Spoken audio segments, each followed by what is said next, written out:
നമസ്കാരം. ഇന്ന് എൻ്റെ മറ്റൊരു പ്രിയപ്പെട്ട മലയാള ചലച്ചിത്ര ഗാനത്തെക്കുറിച്ചുള്ള ആസ്വാദനമാണ് പറയാൻ പോകുന്നത്. കൈതപ്രം രചന നിർവഹിച്ച് ഔസേപ്പച്ചൻ സംഗീതം നൽകിയ ഹരികൃഷ്ണൻസ് എന്ന ചിത്രത്തിലെ ഒരു ഗാനമാണിത്. ഈ ഗാനത്തിന് ചില സവിശേഷതകളുണ്ട്. 3 വ്യക്തികൾക്കിടയിൽ നിലനിൽക്കുന്ന സംഘർഷങ്ങളാണ്, ആശയക്കുഴപ്പങ്ങളാണ്. 2 കാമുകന്മാർ ഒന്നിച്ച് ഒരാളെ പ്രണയിക്കുമ്പോൾ പ്രണയിനിക്ക് ഇതിലാരെയാണ് തിരഞ്ഞെടുക്കേണ്ടത് എന്ന ആശയക്കുഴപ്പവും, കാമുകന്മാർക്ക് പ്രണയിനി തങ്ങളിൽ ആരെയാണ് തിരഞ്ഞെടുക്കുക എന്ന ആശയക്കുഴപ്പം. ഇതാണ് ഈ ഗാനപരിസരത്തെ വ്യത്യസ്തമാക്കുക. അപ്പം ഇത്തരം ഒരു സവിശേഷ പരിസരത്ത് ഗാനം എഴുതാനാണ് കൈതപ്രം ദാമോദരന് അവസരം കിട്ടിയിട്ടുള്ളത്. അതുകൊണ്ട് തന്നെ ഇത്തരം ഒരു കഥാസന്ദർഭത്തെ പൊലിപ്പിക്കാൻ 3 ബിംബങ്ങളെയാണ് കൈതപ്രം ഈ ഗാനത്തിൽ ഉപയോഗിച്ചിട്ടുള്ളത്.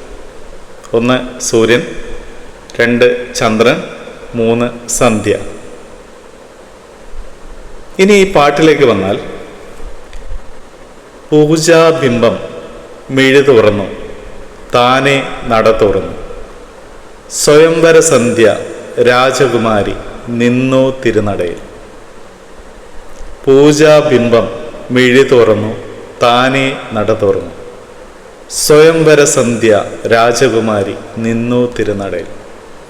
അപ്പോൾ ഈ 4 വരി പല്ലവിയിൽ തന്നെ നമുക്ക് ആ പാട്ട് ഉദ്ദേശിക്കുന്ന അർത്ഥതലങ്ങൾ മനസ്സിലാവും.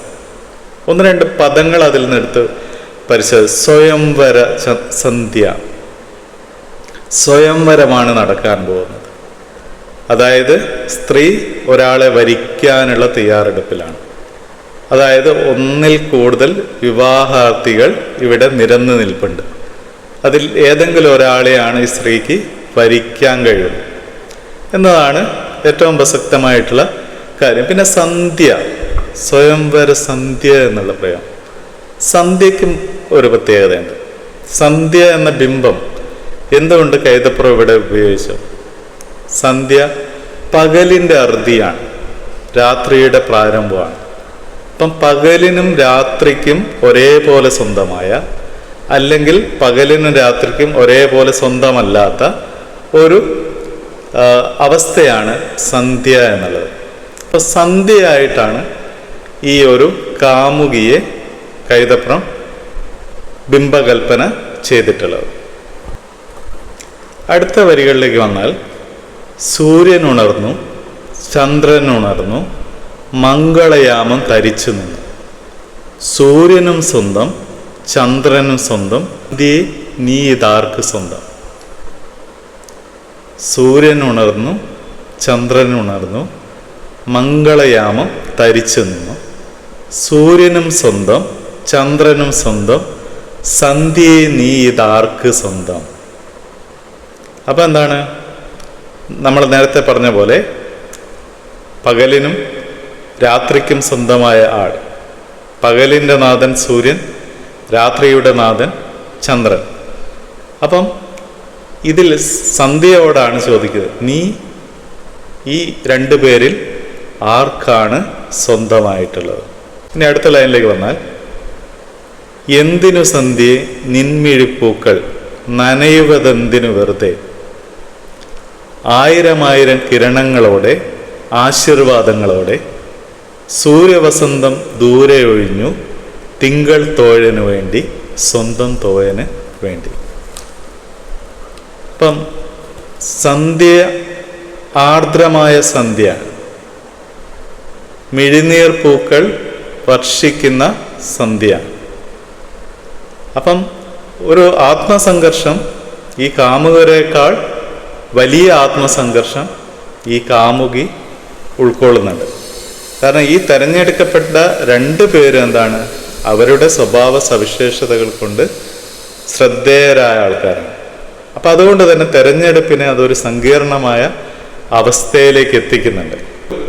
ഒരു പകൽ സമയം മുഴുവൻ പ്രണയം വർഷിച്ചതിന് ശേഷം സൂര്യൻ അതിൻ്റെ അസ്തമയത്തോട് അടുക്കുകയാണ്. ഇനി വരാനുള്ളത് ചന്ദ്രോദയമാണ്. മറ്റൊരാളുടെ രംഗപ്രവേശമാണ് ഇനി സംഭവിക്കാനുള്ളത്. അപ്പം അയാളുടെ പ്രണയമാണ് ഇനി കാവ്യാത്മകമായി ചിത്രീകരിക്കാനുള്ളത്. അപ്പം വരികളിലേക്ക് വന്നാൽ, സ്വയംവര വീതിയിൽ നിന്നെയും തേടി ആകാശതാരങ്ങൾ ഇനിയും വരും. നിന്റെ വർണ്ണങ്ങളെ സ്നേഹിച്ച് ലാളിക്കാൻ ആഷാഢമേഘങ്ങൾ ഇനിയും വരും. എങ്കിലും സന്ധ്യയെ നിന്നാത്മഹാരം നിന്നെ മോഹിക്കുമൻ ഏകാന്ത സൂര്യന് നൽകൂ. ഈ രാഗാർദ്ര ചന്ദ്രനെ മറക്കൂ.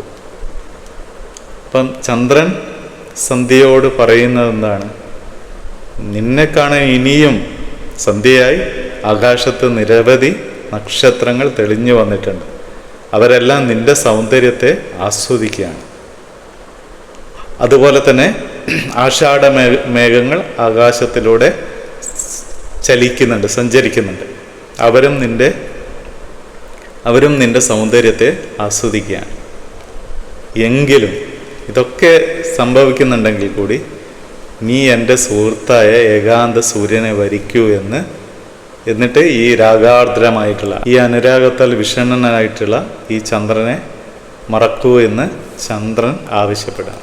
ഒരു ഇരവ് പകലിന് കൊണ്ട് തീരുമാനിക്കാൻ കഴിയാത്ത, ആരാണ് തൻ്റെ വരൻ എന്ന് തീരുമാനിക്കാൻ കഴിയാത്ത കാമുകിയുടെ അന്തഃസംഘർഷങ്ങളെയാണ് വളരെ മനോഹരമായിട്ട് കൈതപ്രം ഈ വരികളിൽ ആവാഹിച്ചിട്ടുള്ളത്.